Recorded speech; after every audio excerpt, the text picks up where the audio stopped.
2 Timothy chapter 2, starting in verse 1.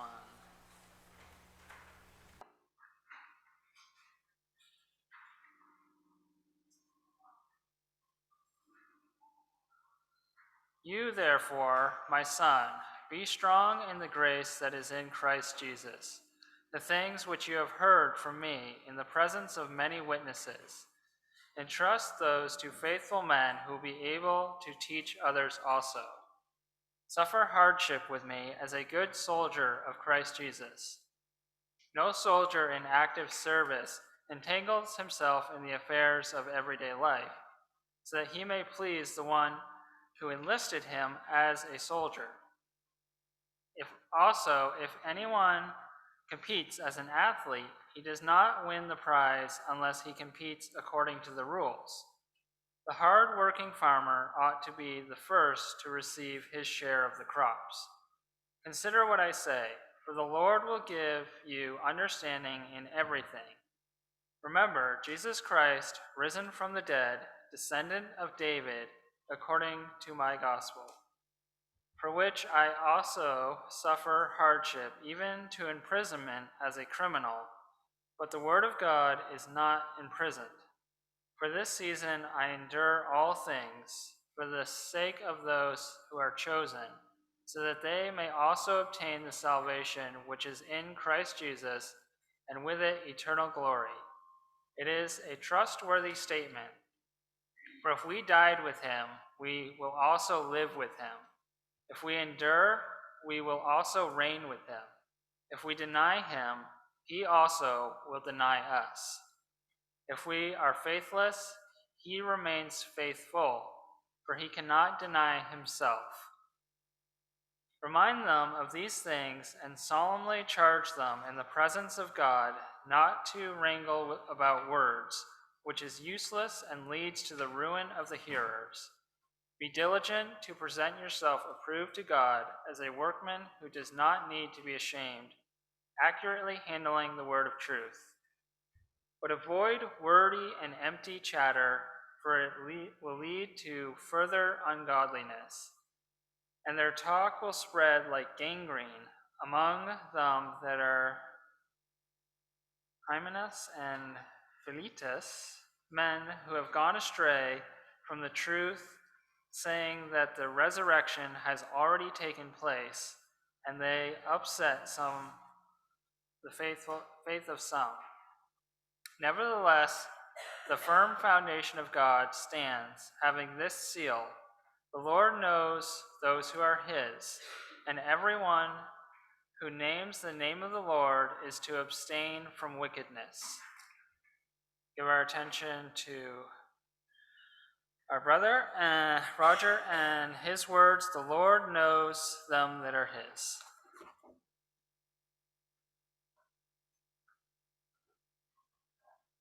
Good morning, brethren. So good to be up here again. We have so many speakers now.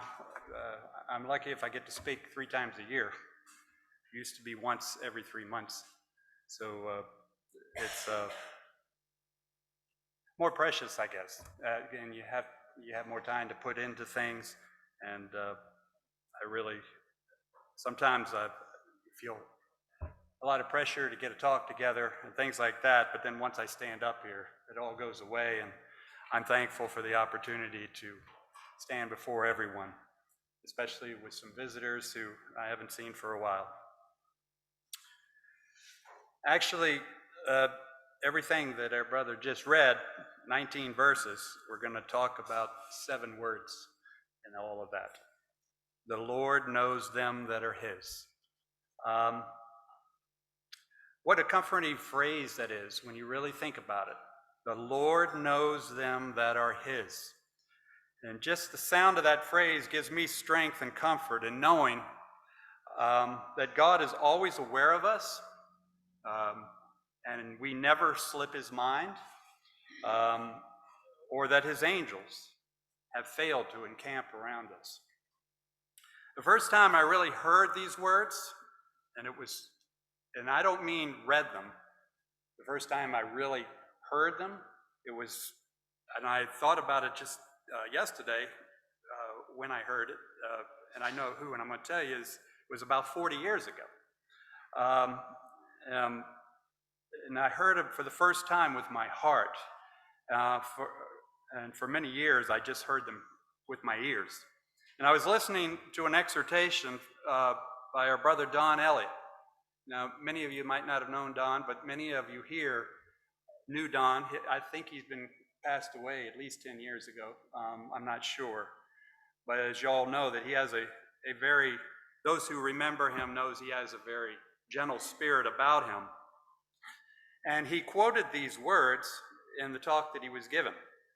And for the first time, I felt something different with my relationship with God, something very special on a level that I had not known up until that time early in my spiritual walk. He delivered them so perfectly to my soul, and in that moment, I felt safe and protected in a way I had not felt before. I don't even remember what Brother Don spoke on. Now, he could have, I don't remember the topic. It was at the hall gathering back in the 70s, I think. And he probably spoke over 2,000 words in that exhortation. But it was those sevens that are all I remember hearing. And from that, I can give you this exhortation today. So what does that verse imply to you? Well, to me, it implies a number of things. He knows where his people are at all times. At all times. He knows whether his people are in a spiritual or physical danger, or a crisis, or as some examples that we're going to look at this morning about people in crisis and God knowing them. And I think also, I'm not going to go into his life, or like Jonah, you may be someone who does not want to be found by God, but he knows where you are. And no, you can't run away. Even if it takes a whale to swallow you, he's going to keep you in his sights. But most importantly, he knows who his people are because of their heart. Not just in knowledge, but in their heart. That it will always show itself to God. Now, I have a picture in my mind that always reminds me of this thought. And this is one place in this country where at one point 1 million people congregate for one event. And it's a big worldly function, really. Imagine yourself standing in Times Square on New Year's Eve. We've all seen the pictures on TV. Maybe some of you have been there on New Year's Eve. But the last I heard, or the last time I looked at it, they calculated approximately 1 million people in that crowd. And I think that's the first time I heard that 1 million people in one crowd, in one place at one time. So imagine you're there at that event. Now, even though you are standing in a sea of people, like 1 million people, if you were in distress, God would hear your prayer. And we know it's very noisy, it's very loud, the fireworks going off, but he would hear your prayer.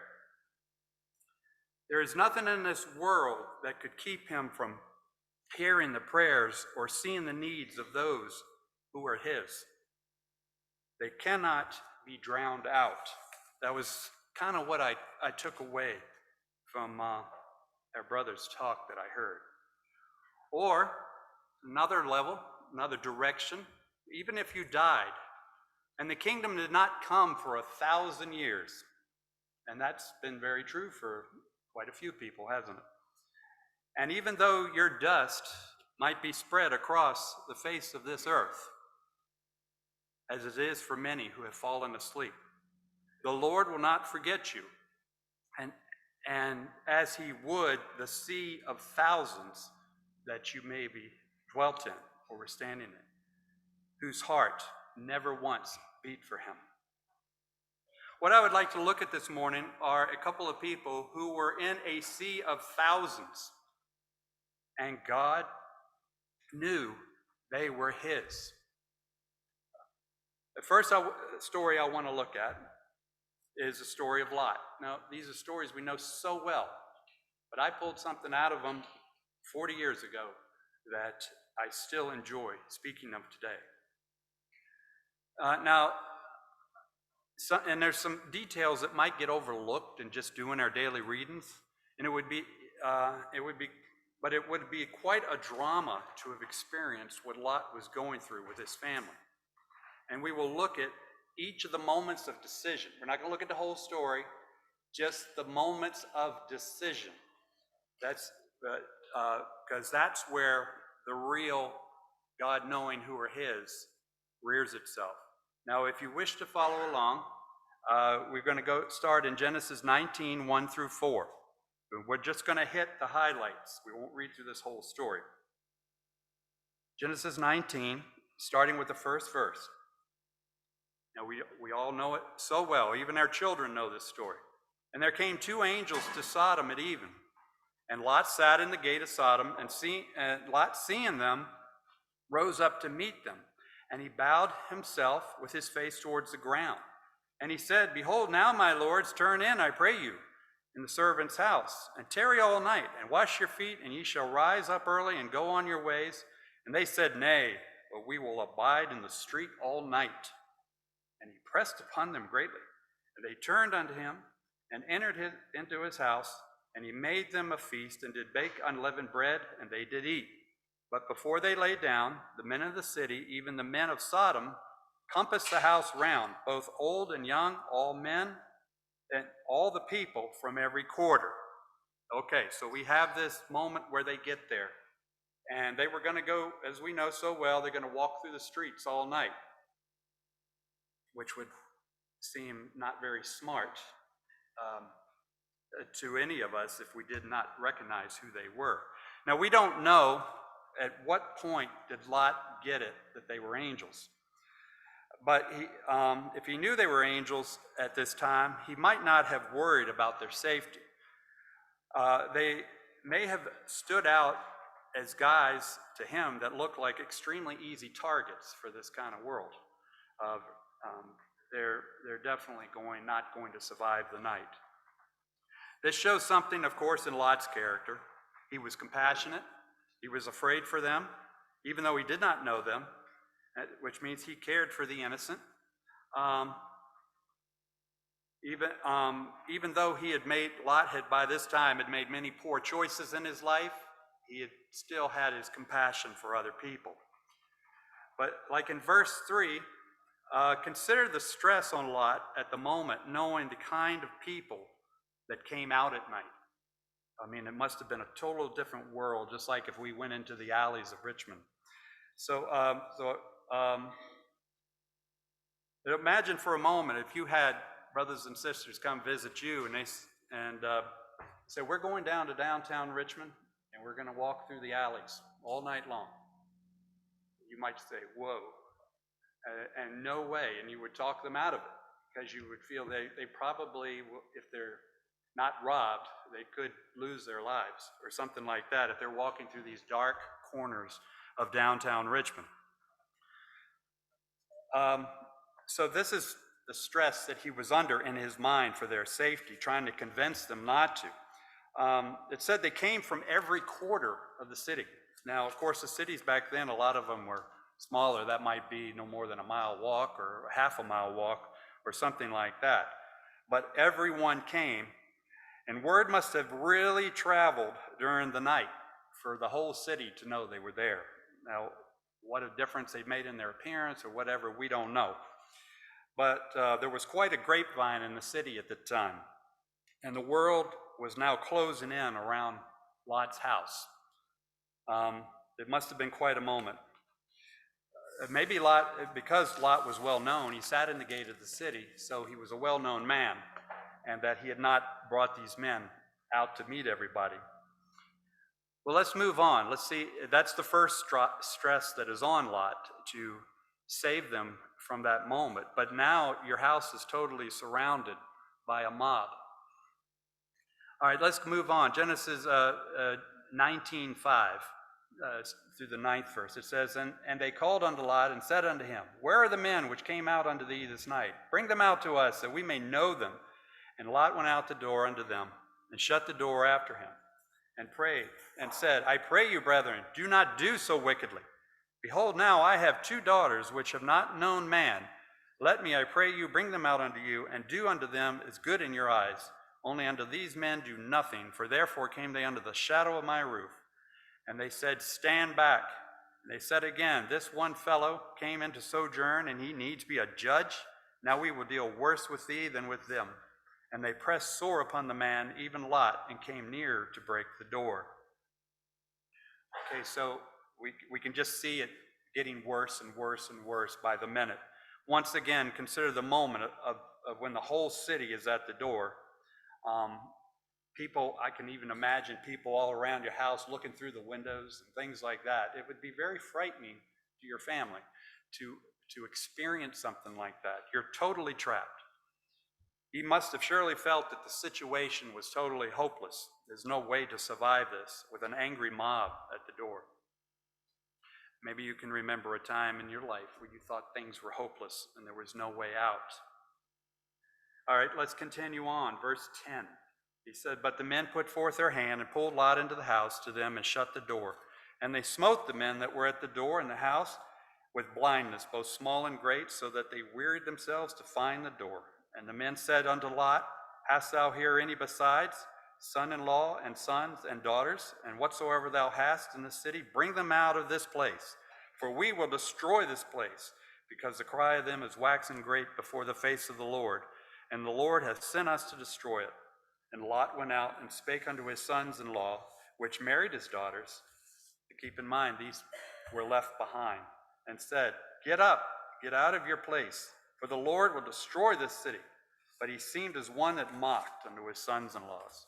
Well, you can imagine, again, another level of drama in your life if your son-in-laws and your daughters mocked you for what you're talking about here. And we're talking about the mob's already there. So they're feeding into it, or just they're not worried about it. What would that do to you if that was your daughter and your son-in-law? Just think about all of this is building up at one moment. And then in verse 15, make sure I didn't, 15, and when the morning arose, then the angels hastened Lot, saying, Arise, take thy wife and thy 2 daughters, which are here. So we know that he lost at least 2 daughters in this, because he went to his sons-in-laws, plural. So that's got to be no less than 2. So at least 2 daughters and 2 son-in-laws. If there was more, we don't know. Which are here, lest they be consumed in the iniquity of the city. And now here's probably the crux of the story. And while he lingered, the men laid hold upon his hand, and upon the hand of his wife, and upon the hand of his 2 daughters, the Lord being merciful. This is the story right here in its magnitude. And they brought him forth and set him without the city. Verse 16 is one of the most important lessons in this story. There's a couple of them. While he lingered, imagine what that might have been, what he might have been doing. Why is he lingering? It also looks hopeless. Everybody's blind. You have this window of opportunity that you would have never have seen come up. If everybody is suddenly struck blind, you could walk right through your front gate and nobody would know you're there. I can only suggest certain things. You may be trying to gather belongings, take care of business, anything that might be done. You just imagine dropping everything and leaving everything behind. And even the family, maybe once again trying to persuade your daughters to come with you, the ones that wouldn't come. What might we be doing? In this modern day, if it happened, if we were told to just get in your car and drive away, that's all you have to do. You might think, well, what about all our stuff, our kids, the schools, what are we going to do? Our money's in the bank, things like that. We might find ourselves lingering also. We just don't know. But the important thing is, they took them by the hand.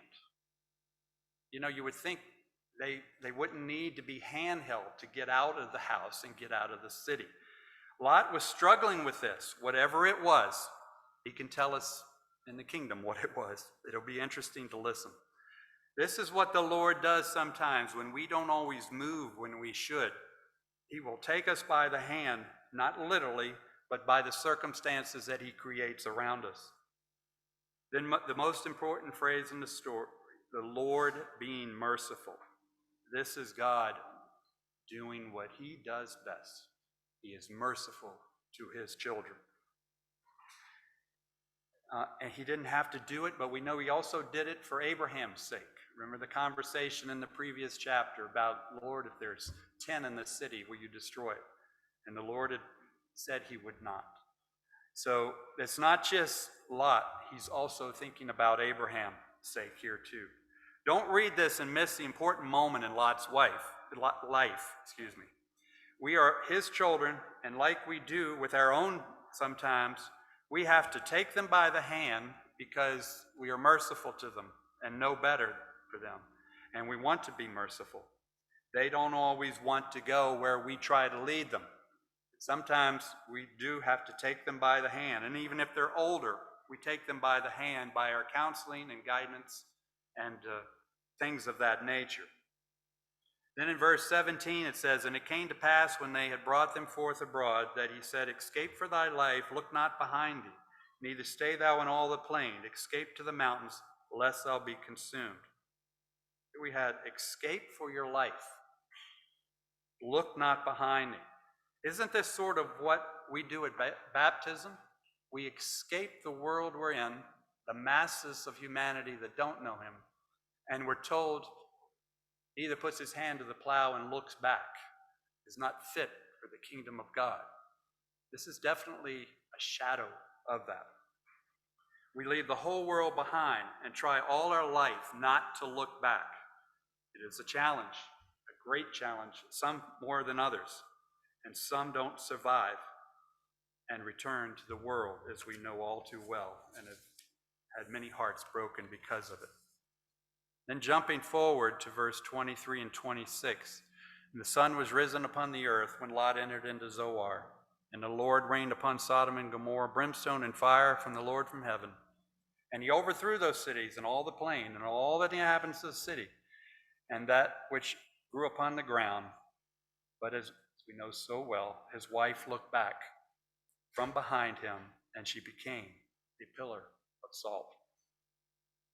This is the second most powerful lesson, in that even though she was in the household of a believer, she was not his because she looked back. In her heart, she was not his. Maybe she believed everything that Lot believed. We don't even know her name. He must have possibly married her after he got to Sodom. We don't know. And even though she had salvation in the palm of her hand, literally in the palm of her hand, and was halfway to safety, as so many brethren and sisters have been, they cannot let go of the world they leave behind. Jesus said, remember Lot's wife. Remember her, even though still, he didn't even say what her name was. Maybe he didn't know. God can sift out who he is. He uses the trials of life to do that all the time. Lot's faith in God had to be pretty strong to lose his home and to see his wife die, and whatever number of daughters and sons-in-law he lost, family he lost, and still keep walking forward and not turn his head. Plus, he kept God's commandment in focus even under the most extreme conditions that we could imagine. Lot had perhaps made, as we know, made some really bad choices to be a shepherd, as we know he was, that their flocks were so great he had to separate from Abraham, to living in a city with his family. He now became a city dweller rather than a shepherd. Something had slowly gone wrong through the course of those years. But the Lord being merciful, he was merciful to him, even though he had taken a path that was dangerous to him. And he guided him back to safety. And yes, there was loss along the way, but he survived. In 2 Peter, this situation is mentioned in 2 Peter 2:6. It says, "And turning the cities of Sodom and Gomorrah into ashes, condemned them with an overthrow, making them an example unto those that after should live ungodly. And delivered just Lot, not just him, but just as in righteous Lot, vexed with the filthy conversation of the wicked. For the righteous man dwelling among them, in seeing and hearing, vexed his righteous soul from day to day with their unlawful deeds." He was vexed by it. So in him, he knew he was in a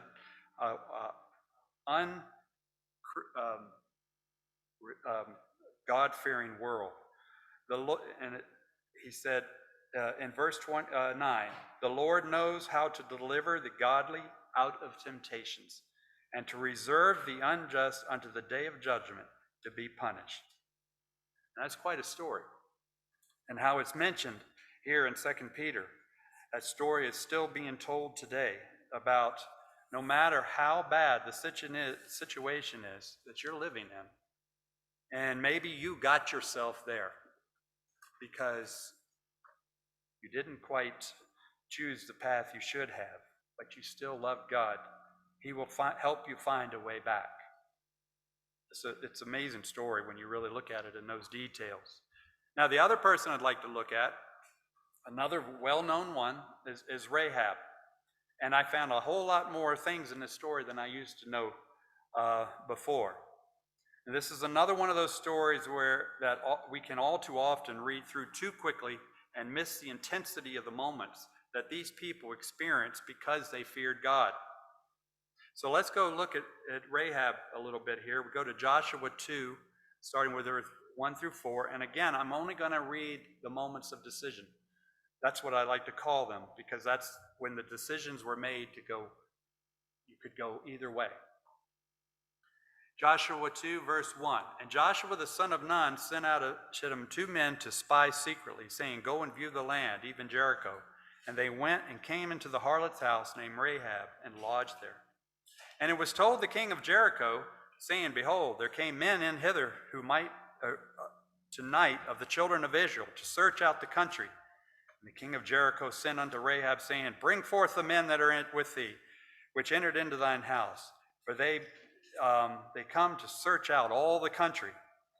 And the woman took the 2 men and hid them, and said thus, There came men unto me, but I wist not where they were." Now we've actually in recent history heard of situations like this. Think of the moment that these men are at the door. They're banging on the door. And the one thing that came to my mind, it had been similar to what many people went through when they were harboring Jews in Nazi Germany. The fear of that knock on the door, and then maybe even breaking it down and coming in and searching your home.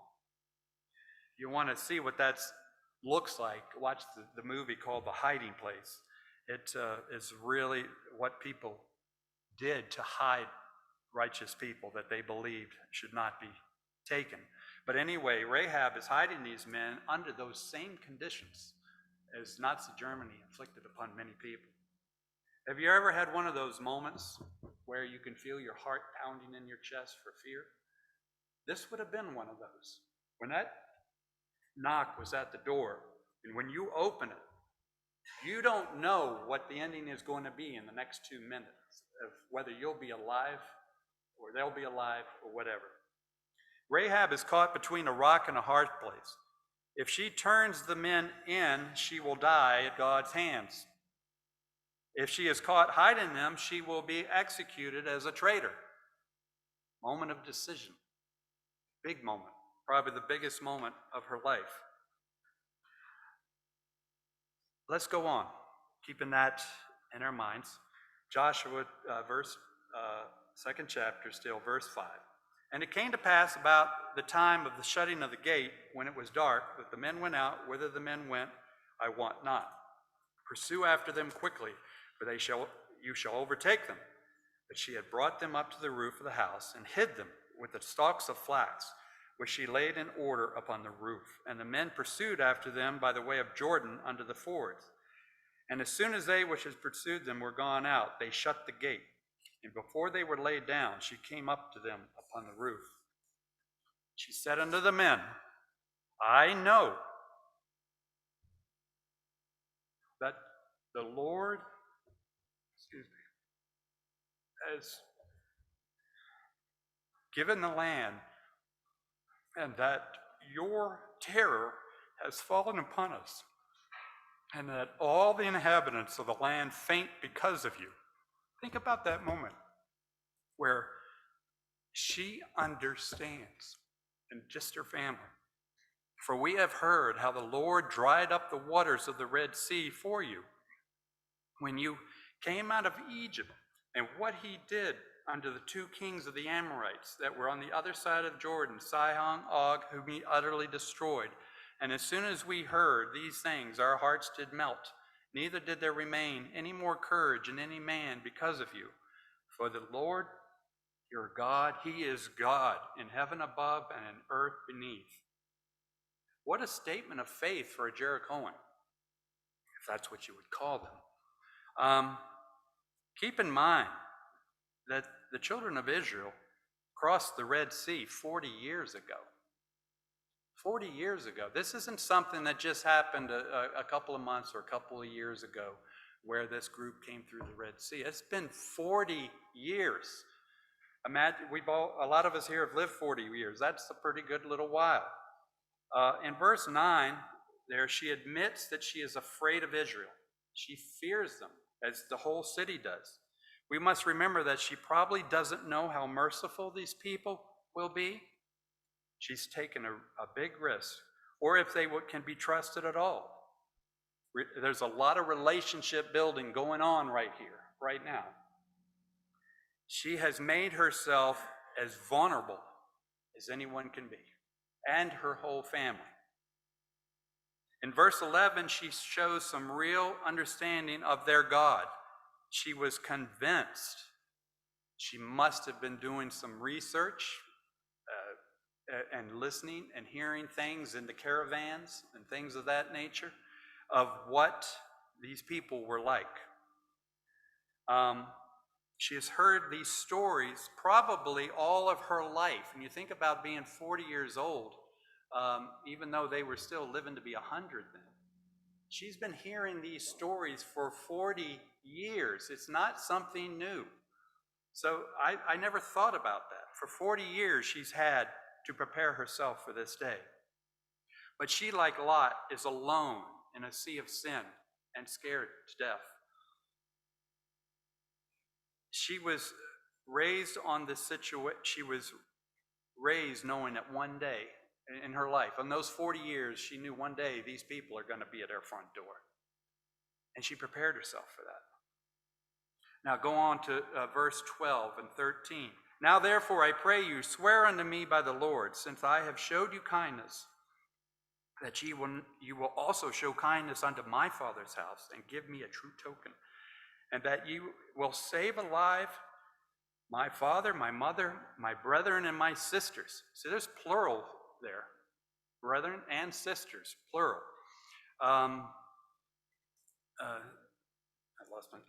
And all that I have, deliver our lives from death.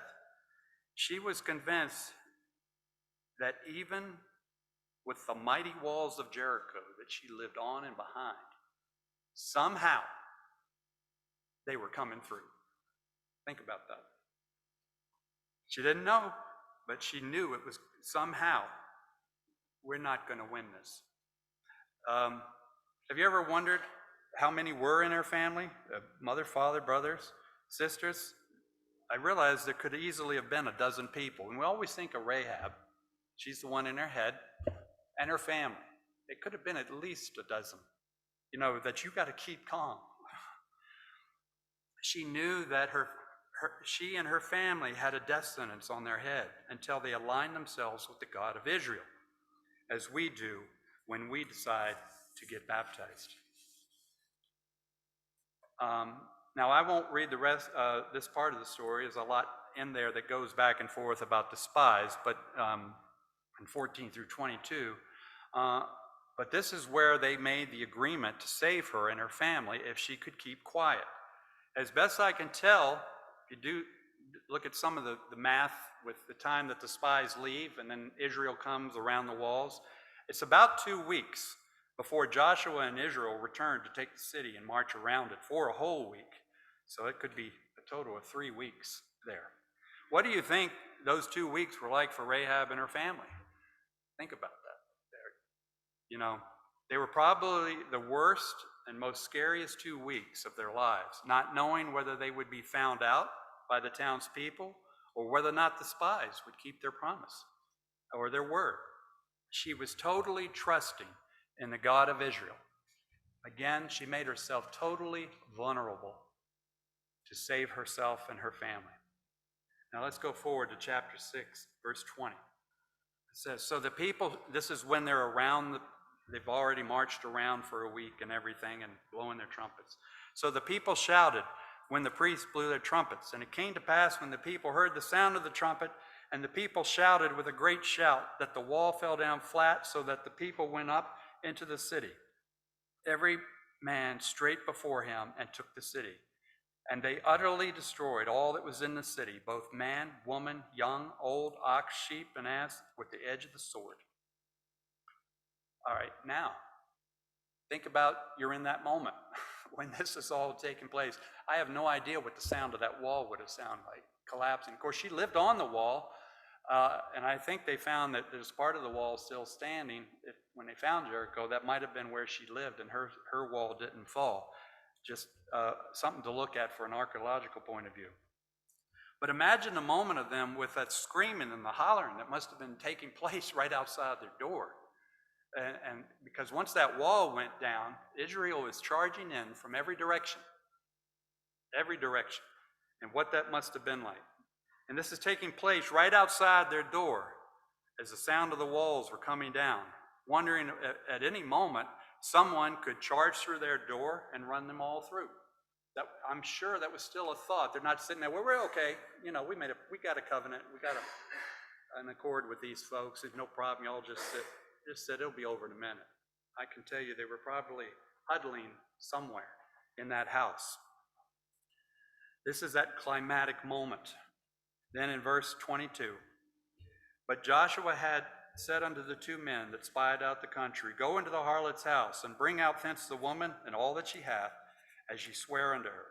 And the young men and the spies went in and brought out Rahab, her father, her mother, her brethren, and all she had. And they brought out all her kindred, and left them without the camp of Israel. And they burnt the city with fire, and all that was therein, only the silver, the gold, the vessels of brass and iron, they put into the treasury of the Lord. And Joshua saved Rahab, the harlot, alive, and her father's household, and all that she had. And she dwelt in Israel, even unto this day. Now that's this day that this was written, because she hid the messengers which Joshua sent to spy out Jericho. It's still like the story of Lot. It's one of those cliffhanger moments every day. The faith, something we don't think about is the faith of the other family members. Rahab's not the only one that's going through this, and they deserve much credit also, and will most likely be in the kingdom as best we can figure. We often think of just Rahab, but I don't doubt that they will all be there. Any one of them could have cracked under pressure. Rahab may have had her hands full those last few days, trying to hold that family together. It would only take one of them to say, no, I'm going to go tell the people. You know, I'm going to rat on them. But she didn't do that. None of them. Because they continued in constant jeopardy and being found out till Israel arrived. But Rahab was the spiritual leader of that family, and they must have really have looked up to her greatly as the mother of that family. It says in Hebrews 11, the 5th chapter, that Rahab is the only one mentioned that was not of Israel. What an honor she has to be recorded with the faithful of Israel. And she ended up in the family line of Christ. Christ is her relative. She was totally encompassed by evil, but God knew she was there and she was part of his family. It's just an amazing story to think through, to even imagine trying to live through it. But he knew who were his in both of those. And there's many stories like that, even in our own modern day lives. Now, to bring my thoughts closer to home, we will probably never be in a situation like that. I don't know, unless the world gets really, really bad, beyond what we imagined before the Lord's return. But in a situation like a lot of Rahab, but God will still supply his support and his protection to us, just as much as he did to them.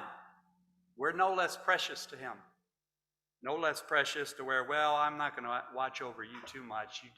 You're not exactly under attack right now, but he will. She was totally encompassed by evil, but God knew she and her family were his. Now, to bring my thoughts even closer to home, we will probably never be like that. Never be like that. But it can get pretty bad at times. And we can be in a very good atmosphere, even in the truth that we live in, with the brethren around us, or ecclesia. And due to the burdens that may be upon us, we may feel very isolated or emotionally alone, even amongst our brethren, unable to be helped by brethren or family. But God knows your situation and understands it better than you, because he's the one that put it there. We have all known from the beginning that God knows everything about us all the time. Not 1 minute is unknown. He even knows how many hairs are on our head. Where you are and the condition you are in. But the downfalling that many of us have is that we don't apply that thought to our lives as much as we should. It is a powerful asset to take God knowing everything and making it a functional part of our lives. It's been a journey for me also to do it and to keep it focused. It can lift our burdens off of us that are not necessary to be carried anymore. Now, I'll close with this. It's from Nahum 1, 3 and 4, no, 1, 3 through 7. The Lord is slow to anger and great in power, and will not at all acquit the wicked. The Lord hath his way in the whirlwind, and in the storm, and the clouds, and the dust at his feet. He rebuketh the sea, and maketh it dry. He drieth up all the rivers. Bashan languisheth, Carmel, and the flowers of Lebanon languish. The mountains quake at him, and the hills melt. The earth is burned at his presence, yea, the world and all that dwell therein. Who can stand before his indignation, and who can abide in the fierceness of his anger? His fury is poured out like fire, and the rocks are thrown down by him. The Lord is good and strong, hold in the day of trouble, and he knows them that trust in him. That is, again, it's almost the exact wording as that we read from 2 Timothy. So, brethren, no one is going to slip into the kingdom who doesn't belong there, who lived an evil life. But even more, no one will be left behind who is his, no matter how remote or how crowded they are in this world, if their heart is right. Because the Lord knows where you are and who is his.